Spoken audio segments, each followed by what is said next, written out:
A case unfolding in the Mbombela High Court has left many South Africans in shock after two sisters appeared in court facing allegations that they orchestrated the murder of their own mother in an attempt to claim an 80,000 rand insurance payout.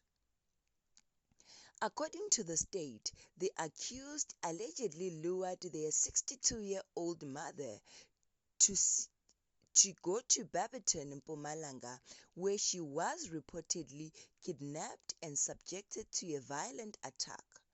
Prosecutors allege that she was assaulted, sexually assaulted, and ultimately strangled to death with the assistance of alleged accomplices.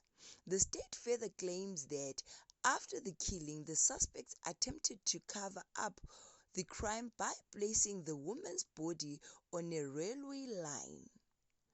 Investigators believe the intention was to make it appear that she had died after being struck by a train, allowing the accused to claim an accidental death benefit from her insurance policy.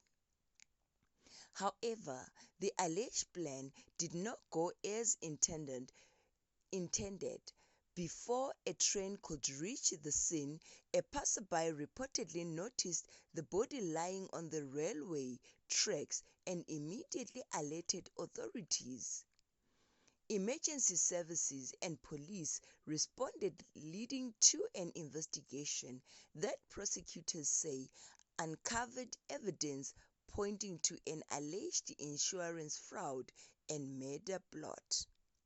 The matter is currently before the Mbombela court, where the state is presenting its case against the accused.